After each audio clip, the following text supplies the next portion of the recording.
Sophia made a horrifying discovery. The medicine she had just injected into John had somehow been replaced with poison. If Sophia had enough time, she could use the name on the poison bottle to find the correct antidote. But she was now in a remote estate, at least an hour away from the nearest city. Sophia knew this poison would take effect in just 10 minutes. John calmly reassured Sophia not to panic. Then he took out a notebook and started writing. He thought this was an incredibly clever method of murder. If he somehow survived, he could use this plot in his next novel. But John was only saying this to keep Sophia from breaking down. He knew this night would be his last. Just as Sophia was about to call for help, John urgently stopped her. He knew someone was trying to frame Sophia. John didn't want Sophia to be arrested because of him, so he told her to listen carefully to every word he said. Only by following his instructions could Sophia clear her name. He told her to make some noise as she left the estate, and to say goodbye to his younger son Jason downstairs. That way, she could create the illusion that she had left by midnight. Sophia then parked her car outside the range of the estate's security cameras. Following John's plan, she re-entered the estate through the small back gate in the garden. The dogs at the estate all knew her, so they didn't bark. But to avoid being seen by anyone, John told her to climb to the third floor using the wooden fence outside. While climbing, Sophia accidentally stepped on and broke a piece of wood. But she was in a state of panic and didn't notice. Once she reached John's room on the third floor, she put on John's clothes, just as he had instructed.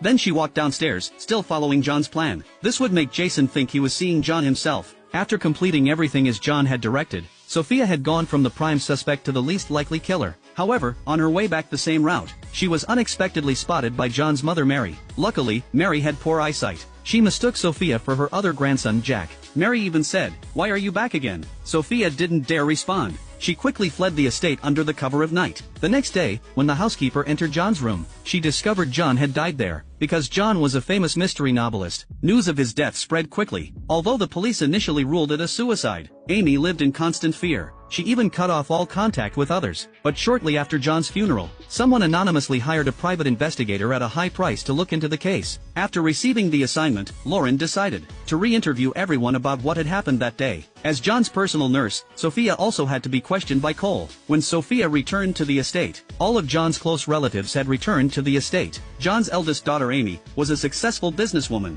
John always said she was the most capable of his children, but her husband Luis was unemployed and idle. The reason Amy hadn't divorced him was because of their son Jack, but Jack wasn't there that day. According to Amy's recollection, the night John died was also his 85th birthday. Before the birthday party even ended, Jack had already left the estate early, and she and her husband soon left as well. So, none of them seemed to have any suspicion. When Lauren asked John's youngest son Jason, his account was more or less the same as Amy's, but he said he, his wife, and their child left after the birthday party. This response cleared Jason of suspicion as well. Lauren then turned to Sophia and asked what time she had left that night. Sophia grew increasingly nervous, because she had